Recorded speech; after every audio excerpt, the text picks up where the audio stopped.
Jangan marisi gaya tok, baik alim terus putune pedita-pediti gak alim terus gak keren, menurut saya itu malu gitu. Jadi marisi itu ya kalau putunya orang alim ya alimnya, jangan marisi mulyane. Orang alim terus mulya tok, gelem dicucup itu gak keren menurut saya. Niru alimnya dulu baru sama-sama dicucup itu baru betul. Jadi ada aturannya. Saya teruskan. Sehingga Quran kalau menggiring mukjizat, ketika Rasulullah SAW dituntut kafir Mekah, kita tahu kan mereka nuntut apa misalnya?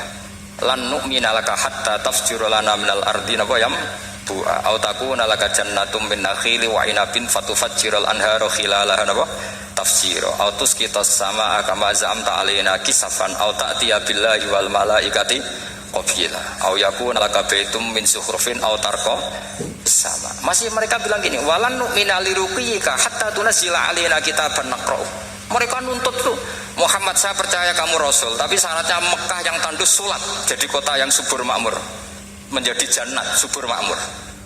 Atau begini saja Muhammad, kalau kamu gelo sama saya mangkel karena kita ada iman, turunkan saja azab, kisafah minas sama, turunkan saja azab. Atau begini Muhammad, kamu kan bilang utusan Allah, kamu datang saja bersama Allah digandeng gitu, digandeng terus sama Allah diangkat tangan kamu, dimaklumatkan kalau kamu Rasulnya. Au ta'tiya billahi wal malaikati. Mereka dengan logika yang salah, yang dikatakan mukjizat itu sesuatu yang seperti itu. Artinya kalau kamu berpikir mukjizat yang seperti itu, berarti Anda turunan kafir Quraisy. Anda turunan apa? Kafir Quraisy. Maka gak boleh berpikir mukjizat seperti itu. Nyatanya Allah cukup menjawab dengan ayat wa ma min dabatin fil ardi wala ta'iri yatiru bi janahihi illa umamun amsalukum. Dijawab lagi inna fi khalqis samawati wal ardi wa ikhtilafil laili wan nahar wal fulkil lati tajri fil bahr satruse la ayatil liqaumi yakin. Semudah itu kita iman kedahsyatan kudratnya Allah. Cukup melihat kerbau, kok bisa ya jaga populasinya, padahal tidak pernah dia seminar cara jaga populasi.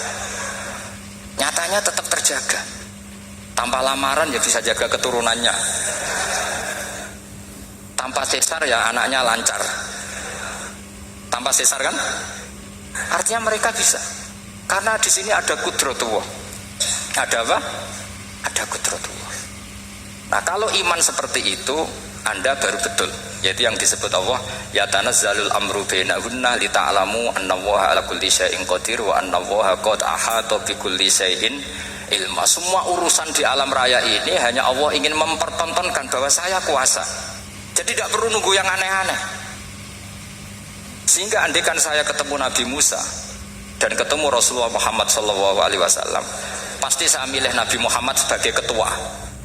Karena Nabi Muhammad yang bikin sarana iman dengan sarana yang seluas-luasnya, dan sarana ini tidak habis dan ada di mana saja, yaitu sarana ikrar bahwa Allah kudroh dan kudrohnya tanpa batas. Nabi bikin sarana apa saja, melihat langit, bumi, lautan, nyamuk, hewan, semuanya sarana untuk ikrar kudrohnya Allah Subhanahu wa ta'ala. Sementara Nabi Musa mempertontonkan hanya nunggu mukjizat sing khariqun lil adat.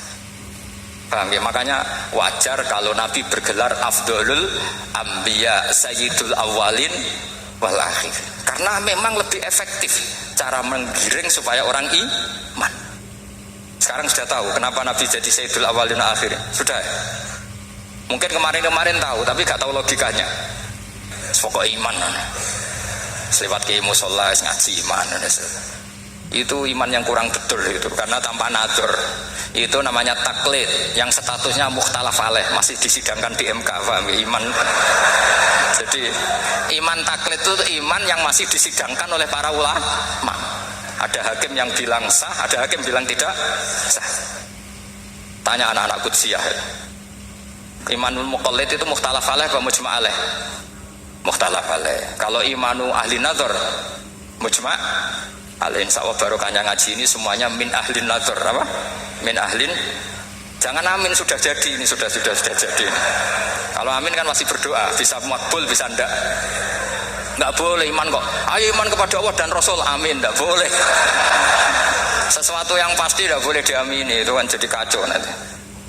Harus bilang no, sami'na wa ta'na. Nanti lama-lama kamu disuruh Allah, ayo sholat, amin. Tidak boleh. Jadi amin itu ada itu, ada aturannya.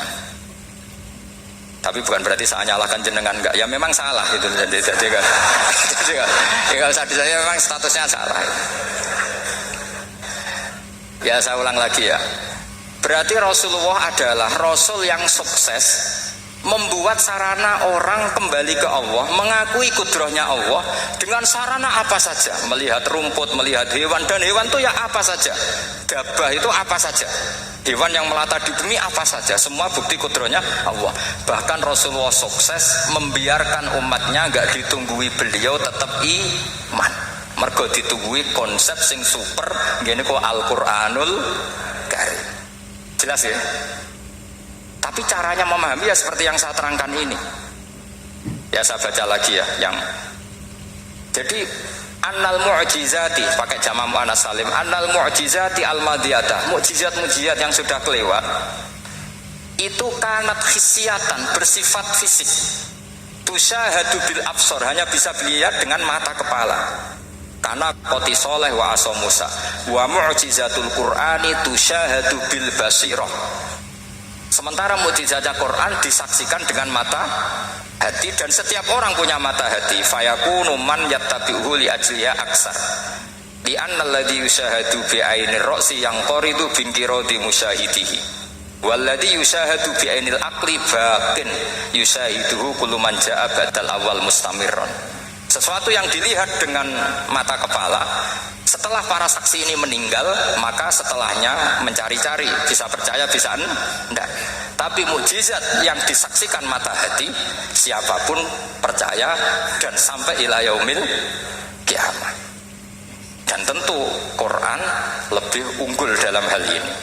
Dan insya Allah kita semua adalah ahli Quran. Yaitu harus punya kesimpulan falam ma'tabayyana lahu qala a'lamu annallaha ala kulli syai'in qadir. Sebagian ayat wa lita'alamu annallaha ala kulli syai'in qadir wa annallaha qad ahata bi kulli syai'in ilm. Itu kenapa mukjizat Al-Qur'an dasar. Itu yang gampang-gampang ya, melihat nyamuk, unta, kerbau itu yang gampang. Anda tak naikkan kelas sedikit menjadi agak ilmiah. Misalnya begini, kamu ahli falak. Misalnya kamu ahli falak, misalnya kayak Batu Rehan ya. Itu pasti tahu kalau matahari dan rembulan dibikin Allah itu asyamsu wal qamaru bi husban. Bahwa matahari dan rembulan dibikin ini untuk hisab. Walladzi ja'ala syamsa diya'a wal qamara nuran wa qaddarahu manazila li ta'lamu 'adada sinina wal hisab. Sehingga ketika ternyata betul samsiah bisa dihitung menjadi tahun samsiah, yang oleh bahasa milenial disebut Masihiyah. Sayyidina Umar agak tersinggung. Sebetulnya yang namanya hisab itu tidak ada hubungannya dengan Masehi dan Hijriyah, itu tidak ada. Semua berdasar matahari atau apa? Rembulan. Lah sialnya yang samsiah ini oleh bahasa internasional disebut apa? Masihiyah. Makanya Sayyidina Umar marah terus bilang ya sudah kalau gitu Qamariyah bikin apa? Hijriyah. Jadi itu sebenarnya nama politik. Sebetulnya kalau objektif yang jadi ukuran ya Samsiyah sama Qamariyah. Berhubung ini sudah diambil tetangga partai sebelah, akhirnya ya kira-kira gitu loh. Jadi kira-kira seperti itu. Akhirnya kita namanya apa? Hijriyah. Apa Samsiyah sama apa? Hijriyah. Sebetulnya yang asli ya Samsiyah, Qamariyah. Tapi gak apa-apa lah. Dunia itu pasti ada politiknya. Lah yang repot orang-orang fanatik hukum pakai bahasa nasional, itu repot. Jadi misalnya kematian Yesus Kristus, itu mesti Batu Rehan kan nggak percaya. Akhirnya ditambahi kematian Sibeh. Karena kalau bilang iya kan percaya, makanya ditambahi apa?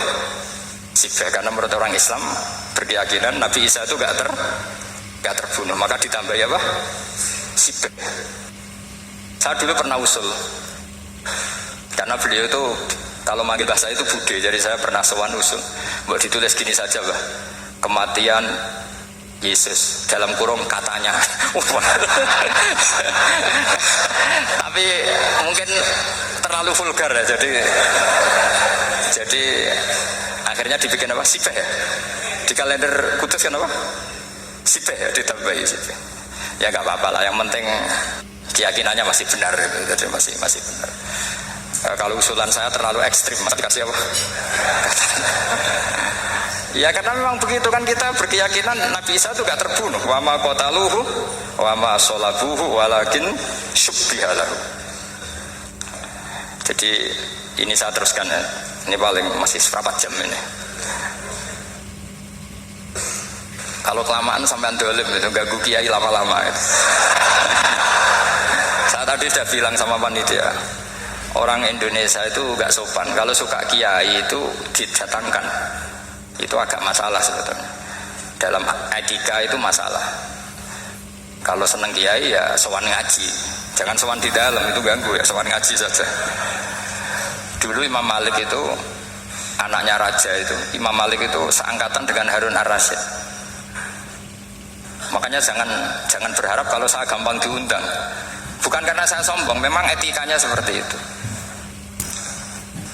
Jadi Imam Malik diminta datang ke istana untuk ngajar anak-anaknya Harun apa? Ar-Rasyid. Masyhur Imam Malik tersinggung terus kata bang, al ilmu yu'ta la ya'ti. Ilmu itu disowani bukan sowan. Akhirnya Harun ar-Rasyid minta anak-anaknya datang ngaji ke Imam Malik. Itu anak presiden. Imam Malik berani, al ilmu yu'ta la ya'ti. Tapi kalian beruntung karena saya hormat sama bapak saya di sini. Makom buyut saya itu ya berarti apa ya? Selatannya makamnya saya Ja'far Shadiq itu di situ kan ada makamnya Mbah Soleh, Mbah Maksum, itu bapak saya. Nah, makanya dulu saya ngaji di sini lama di Damaran itu. Maksudnya lama itu ya mungkin setahun. Karena saya memang mulai kecil di Sarang, sampai sekarang saya masih ngajar di Sarang. Tapi dulu cukup ya, karena saya kesini sudah hafal Quran, jadi hanya setor setiap hari satu juz, jadi cepat lah. Saya tidak punya masalah ingatan, alhamdulillah, jadi cepat hafal. Saya terangkan lagi ya, ini penting ya, masalah mukjizatnya Quran.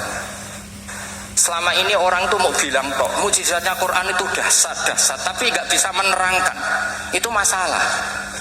Makanya kita harus bisa menerangkan mukjizatnya Al-Quran dahsyat itu apanya.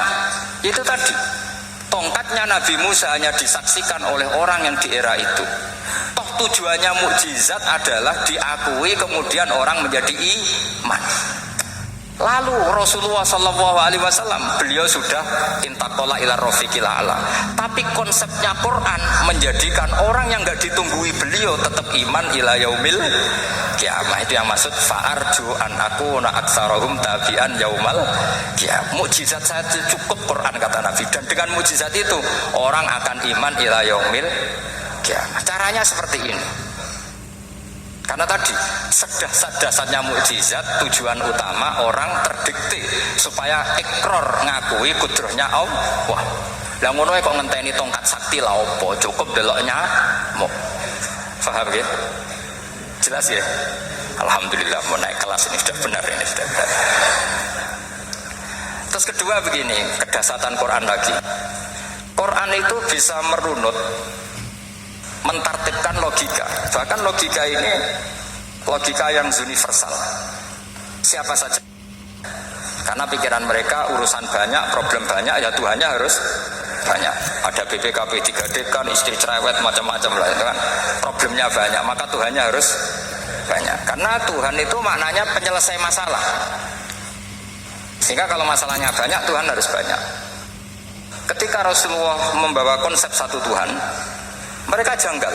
Makanya mereka bilang, aja'alal alihata ilaha wahida inna hadza lasyai'un ujab. Masa Tuhan satu? Ini aneh, nggak bisa. Tuhan harus banyak, karena masalah kita banyak. Itu terpatri di otak mereka, terpatri. Lalu Nabi dengan santai diajari Allah menerangkan, andaikan kalian punya majikan banyak dan perintahnya beda-beda, kamu suka enggak? Ya enggak suka, mat, enggak enak. Punya majikan banyak itu udah enak. Milih mana majikan banyak sama satu? Satu aja, mat. Tuhan kamu adalah majikan kamu. Kalau banyak kamu bingung. Ya mat, satu aja mat. Itu segampang itu. Jadi menggiring, Tuhan itu kan bos kita, tuan kita. Kalau banyak berarti yang memerintah kita banyak, dan bisa konflik bos-bos kita ini karena berebut anak buah tadi. Akhirnya mereka, kalau kamu punya majikan banyak dan perintahnya beda-beda, semuanya minta dilayani, kamu pusing enggak? Ya pusing, Mat. Minta yang mana? Majikan banyak sama satu? Satu saja, Muhammad. Ya Tuhan kamu adalah atasan kamu, maka harus satu. Mereka paham. Oke, Mat, Tuhan satu. Itu yang dimaksud dorobawaw matalar rojulan fihi syuraka umutasyakisuna wa rojulan salamal lirojul hal yastawiyani masalah. Langsung alhamdulillah, karena mereka yang paling bodoh pun paham dengan logika itu. Paham kalau Tuhan banyak, perintahnya banyak, kita repot. Maka Allah bikin satu masalah, yaitu rojulan fihi syuraka umutasyakisuna wa rojulan salamal lirojul. Satu lelaki, satu bos, satu perintah. Kayak apa mudahnya Allah. Kemudian mereka tetap menuhankan Lata, Hubal dan Uzza, karena mereka dipertuhankan. Sebenarnya nggak pernah Tuhan, tapi dipertuhankan. Allah memberi contoh itu sederhana sekali. Wa daraballahu mathalar rajulaini ahaduhuma abkam la yaqdiru ala syai'in wa huwa kallun ala maulah aina ma yuwajjihu la ya'ti bi khair hal yastawi huwa may ya'muru bil adl. Kata Rasulullah, Lata itu menurut kamu apa? Ya Tuhan kami. Muhammad, Hubal ya Tuhan kami. Uzzal ya Tuhan kami. Lalu kalau mereka kotor ya saya mandikan, kalau hidungnya coplok ya saya tata. Terus kata Rasulullah begini, kamu mau nggak punya budak atau pembantu yang buta, tuli, bisu? Kamu mau nggak punya pembantu loh ya, pembantu itu budak zaman dulu. Kamu mau nggak punya pembantu yang buta, yang tuli, yang bisu? Wah gak doyan, Mat. Gak apa pembantu ngono. Lah pembantu saja kamu nggak mau yang gitu, kok malah punya bos begitu? Orang yang tuli, yang bisu, yang kopok, jadi pembantu saja nggak layak, kok malah jadi pangeran. Paham ya? Arca dan berhala itu kan nggak bisa apa-apa. Kamu mau gaji ngasih THR pembantu yang kopok, bisu, picek? Mau? Wong jadi pembantu saja nggak sah, kok mau jadi apa? Tuhan atau jadi majikan? Jadi Allah bikin contoh gampang sekali. Wa daraba mathalar rajulain ahaduma abkam la yaqdiru ala syai'in. Enggak bisa apa saja. Wa wa kallun ala maulah, anane ngrepoti tok. Inama yuwajjihu la yati bi khair. Mudah sekali. Akhirnya mereka berbondong-bondong iman karena logikanya ditata oleh logika Al-Qur'an. Makanya agama ini sebenarnya nggak pernah datang dengan kekerasan, itu nggak pernah. Bil hujjah, dengan argumentasi, itu disebut qul falillahil hujjatul balighah. Nah sekarang orang rapati soal argumentasi, senengane neror. Nah, itu rapati ngaji. Sebenarnya agama ini mudah. Ad-dinu yusrun, agama ini mudah, logikanya gampang. Untuk tidak menuhankan Yesus atau Isa, Quran juga datang dengan penjelasan yang enggak jelimet, yang gampang saja. Kata Allah, mal masih ibnu Maryam illa rasul qad khalas min qablihir rusul wa ummuhu siddiqah kana yaqulanit. Kok arani pangeran piye? Nek mangan ya lesu. Kamu kebayang enggak misalnya punya Tuhan terus mbok gratisi pas marung. Terus kamu bangga, alhamdulillah tadi habis ngrasiki Tuhan. Tadi kelihatannya kelaparan, tak gratisi, senangnya bukan main. Kamu mau punya Tuhan yang seperti itu? Mau? Nggak mau kan? Allah menjelaskan karena ya kulanit kuduyan sego, artinya nak orang mangan yo lemes. Pas kamu minta ternyata Tuhannya baru lemes. Jadi Quran itu tidak sinis gak, tapi menggiring logika bahwa ini tidak mungkin Tuhan. Wong kana ya kulanit Tuhan. Gampang kan? Itu gampang.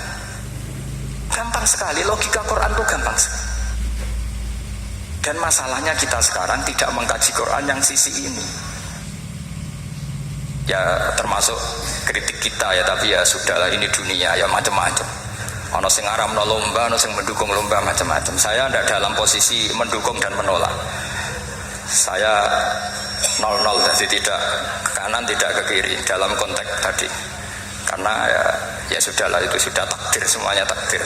Ada yang setuju lomba, ada yang mengharamkan apa?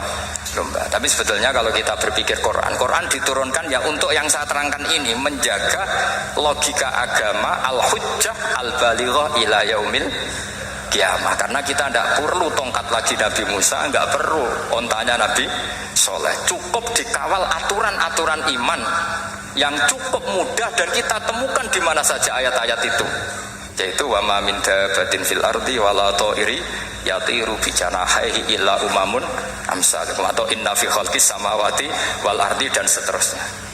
Nah, cara berpikir gimana Gus? Gampang tadi. Kalau tongkat Nabi Musa membelah laut adalah hal yang kita tidak mampu, memangnya kita mampu bikin langit bumi? Tidak mampu kan? Berarti ini sudah cukup menjadi ayat kekuasaannya Allah. Jelas kan? Maka mukjizat Quran ini mengawal umatnya Rasulullah SAW ila yaumil kiamat dengan logika seperti itu. Seorang lagi dengan logika seperti itu. Maka ulama nggak boleh berhenti seperti saya ngomong terus seperti ini. Makanya ketika Allah lam yakunil ladzina kafaru min ahlil kitabi wal musyrikina munfakkina hatta ta'tiyahumul bayyinah. Bayyinah itu apa? Rasulun minallah yatlu suhufam mutahharah.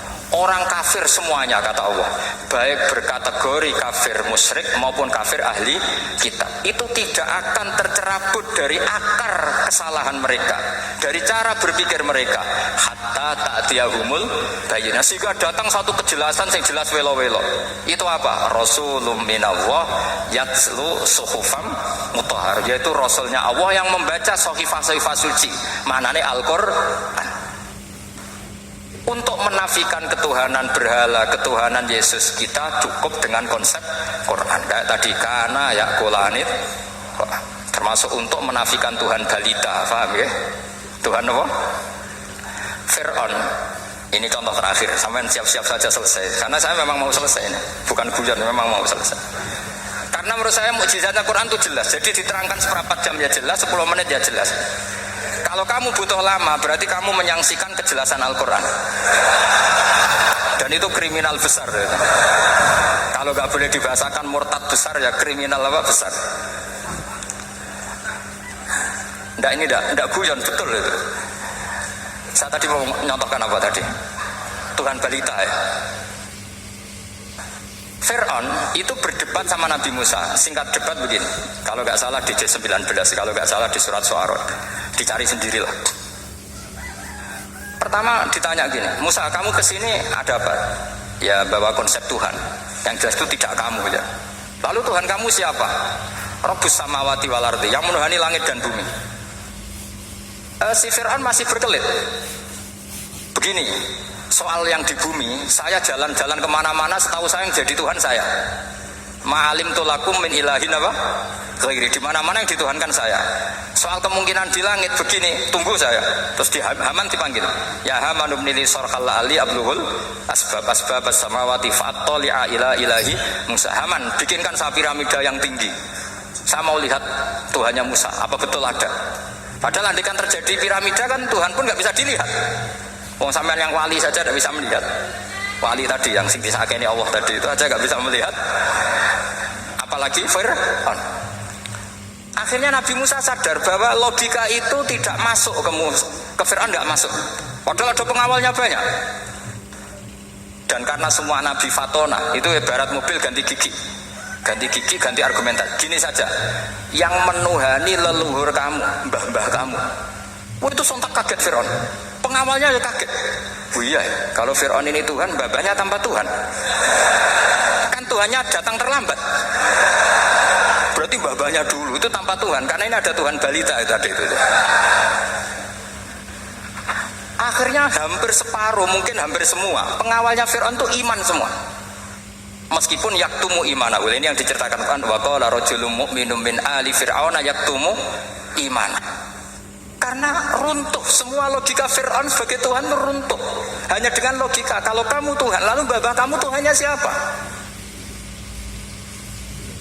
Fir'aun mantap. Wah bahaya logika Musa, tangkap Musa, mereka gak debat lagi. Kayak Betapa mudahnya logika Quran untuk menafikan ketidaktuhanan Fir'aun. Yaitu mengatakan Rabbukum wa Rabbu abaikumul awwalin. Karena dikatakan Tuhan langit, Fir'aun masih berkelit. Nanti dulu, saya mau bikin piramida. Mau saya lihat ada enggak Tuhan kamu? Nabi Musa langsung genti gigi yang nuhani mbah-mbah kamu. Nah, orang kan berpikir, ini kalau Tuhan betul, lalu orang-orang dulu Tuhannya siapa? Kan Tuhannya datang terlambat. Nah itu lagi-lagi, dan kita baca Quran itu ila yaumil kiamah. Makanya tidak ada umatnya Rasulullah SAW kemudian imannya itu ada syak, nggak ada sama sekali. Karena dzalikal kitabu la raiba fihi mir rabbil alamin. Ya, mohon cekap ya. Mpun gampang deh. Masalah soalnya kalau masalah. Jadi karena kebenaran Quran itu adhar wa adhar, sangat jelas. Sehingga nggak perlu butuh orasinya saya. Sebenarnya nggak perlu.